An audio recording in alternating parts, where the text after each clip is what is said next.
Первый информационный представляет. В открытом доступе. У нас нет тайн от своего народа.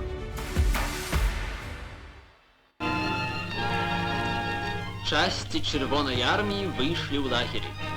Выходный день. Добро проводят свой отпочинок бойцы и командиры. Гэта игра, але ў баявой абстаноўцы конь будзе добрым помощником.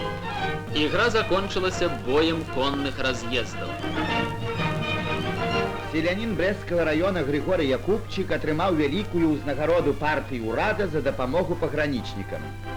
60 парушальнікаў граніцы затрымаў таварыш Якубчик.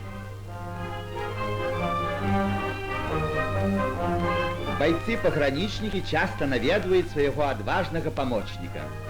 На агульнай вялікай справе расце цесная дружба патрыётаў радзімы. Кожную неделю минские любители голубоводы собираются за городом. Начальник станции службового голубоводства проводит с ними тренировочные занятки.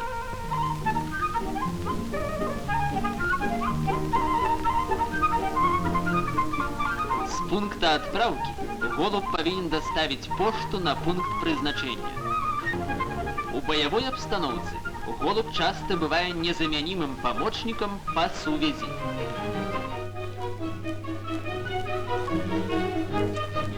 Мінскі прыгарадны саўгас імені Фабрыцыуса.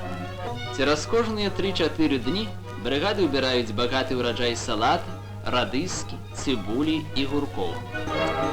10 тонн ранняй гародніны здаў у гэтым годзе саўгас гандлюючым арганізацыям сталіцы.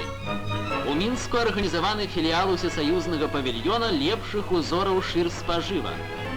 Гэтыя прыгожыя туфлі і сумачкі зроблены з адыходаў хімічнай прамысловасці і замянителяў скуры.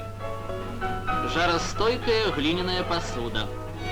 Высокаякасныя дзіцячыя цацкі з адыходаў дрэва і жэсці. К концу 1941 года рэспубліканская прамысловасць асвоіць да 200 відаў асартымента шырспажыва, прадстаўленага ў філіяле. У дзяржаўнай беларускай філармоніі адкрыўся канцэртны зал. Симфоничный оркестр филармонии под кіраўніцтвом дирижера-орденоносца Ильи Александровича Мусина. Нашу мирную працу порушил вероломный напад фашистской Германии.